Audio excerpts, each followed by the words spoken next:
first thing I noticed was that she was soaking wet.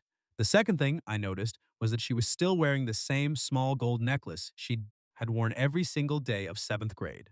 That was the moment I understood I was in serious trouble. My name is Daniel Carr. I was 29 years old, a structural engineer, and the kind of man who had his life organized just enough to feel proud of it, and just fragile enough for one knock at the wrong hour to rearrange everything.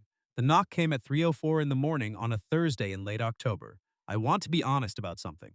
When you live alone in a quiet apartment and someone pounds on your door before sunrise, your brain does not think, this will be romantic. It thinks, someone is either dying or I am about to. So I grabbed my phone, stood 6 inches from the door, and said, "Who is it?" The answer came back, small and soaked and completely impossible. "It's Ren. Ren Calloway. I know this is insane." I stood there for 4 full seconds without moving, which sounds short until you're the one standing in the dark holding a phone like a weapon, while the name of the girl who had occupied embarrassing amounts of your teenage brain echoes through your front door. I opened it. She looked exactly like herself, which sounds obvious and isn't. Some people look different when you're an adult, smaller or older, or like time has filed down the original version into something more practical. Ren looked like the kind of person who had grown into her own face. Dark eyes, hair plastered flat by rain, wearing a denim jacket that had completely surrendered to the weather, a bag over one shoulder. Mascara doing its honest best. She said, "I'm really sorry. You were the only person I could think of. I said the most useful thing I could manage. Come in." Ren Calloway and I had grown up 4 houses apart on the same dead-end street in Raleigh, North Carolina. We were the same age, went to the same schools, and for approximately 3 years of middle school, she had been the absolute center of my entire emotional world in the way only 12-year-olds can manage. Loud, devoted, completely secret. She moved away at 15 when her father took a job in Portland. We exchanged 2 emails, then nothing. The internet existed, but we were 15 and mostly just bad at being people. I had thought about her exactly the way you think about places you loved as a kid. Not painfully, just occasionally. A small, fond echo. And now she was standing in my hallway, dripping onto the hardwood I had just refinished. I handed her a towel from the bathroom closet. She pressed it against her hair and looked around the apartment with the cautious politeness of someone who understood she had no right to be curious, but couldn't help it. "You have a lot of drafting equipment," she said. "I'm an engineer." That tracks, her mouth curved. "You used to build things out of sticks at recess. Structurally sound things." She laughed once, soft and exhausted, and the sound knocked something loose in me I hadn't known was still attached. I made tea because it was 3 a.m., and tea was the only thing that made sense. She sat at my kitchen table with both hands wrapped around the mug, and for a while, neither of us forced it. Then she said, "I've been living here for 7 months." I looked at her. "In the city?" 12 blocks from here, apparently. Apparently, that word carrying the full weight of how strange life was. She explained it in pieces. She had followed a relationship to this city 2 years ago. A man named Patrick who was charming for 14 months, and then systematically, quietly, and without any dramatic moment I could point to later, made her feel like she was the problem in every room. She had left 3 weeks ago. The friend she was staying with had a family emergency tonight. The hotel she tried had no vacancy. Her phone was at 4%. She had opened her contacts and scrolled until she found a name that felt safe. Mine. I want to say that clearly, not because it sounded romantic, because it didn't, not at first. It sounded like a woman in an impossible night choosing someone she trusted from a long time ago and hoping the memory was accurate.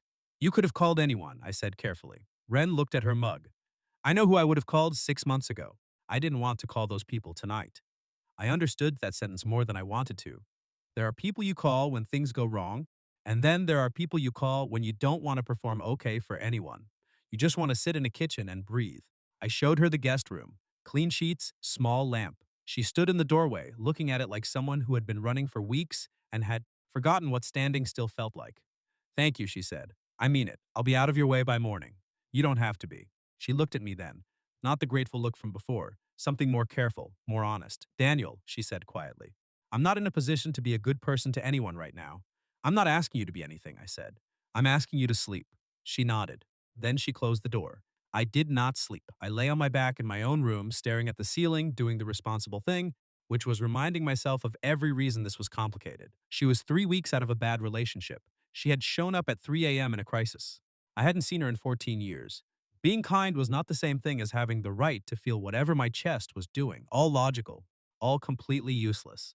In the morning, I made coffee, and she appeared in the kitchen in borrowed sweatpants and her own wrinkled t-shirt, looking less like an emergency and more like a person. She looked at the coffee, then at me. "You remembered I take it with just a little milk?" she said slowly. You ordered the same thing every time at the diner near school. She stared at me for 1 second too long. That was 14 years ago. I have a good memory for details. She sat down, wrapped both hands around the mug again. The same gesture as the night before. I wondered if she even knew she did it. We talked for 2 hours. Carefully at first, then not.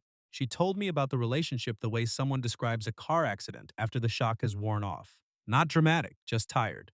Honest about the parts that were her fault, sharper about the parts that weren't. I did not offer opinions. She had not asked for them.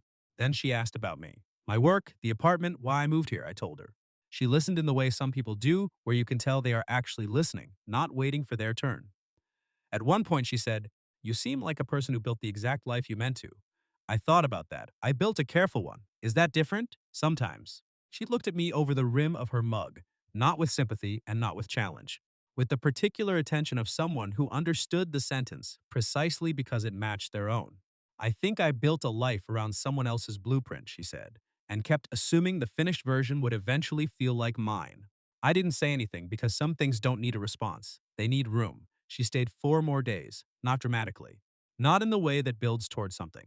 She stayed the way a person stays when they are slowly remembering how to take up space without apology. She made breakfast once and apologized that it was only eggs. I told her eggs were underrated. She said that was something only an engineer would say about eggs. We walked the neighborhood each evening because she said moving helped her think. I did not tell her I had never walked that neighborhood before she arrived. I had driven past it 100 times. On the third evening, she stopped on the footbridge above the creek and leaned against the railing. The city moved around us. Leaves came off the trees in small, unhurried groups. Can I ask you something strange? She said. Yes. Did you know? Back then, I knew what she was asking. 12 years old.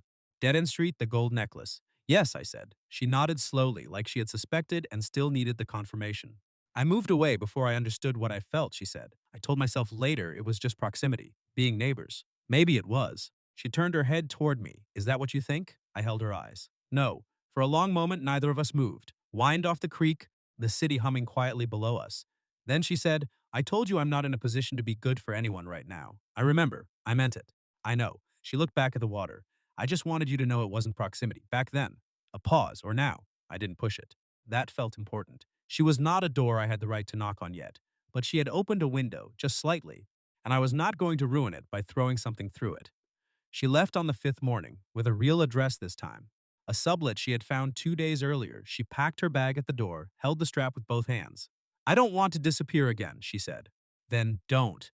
Her mouth did the thing it did when she was trying not to smile at something she thought she shouldn't find funny. That's very simple advice. I'm an engineer. I prefer things that hold, she laughed. Then she hugged me, quick and real, and walked out into the pale morning. She texted an hour later. Made it. Thank you for opening the door. I wrote back anytime. Especially at 3 a.m. 3 dots. Then, don't tempt me. I set my phone down and looked at the guest room. The bed was made. The towel was folded. The small lamp she had left on was still glowing. I turned it off. Then, because some things deserve to be said out loud, even in an empty room, I said, I'll leave it on. 6 months later, I did. What would you have done if your childhood crush appeared at your door in the middle of the night with nowhere else to go? Tell me in the comments. If this story meant something to you, leave a like, subscribe, and I'll see you in the next one. Clutern Sonnet 4.6 Low 1.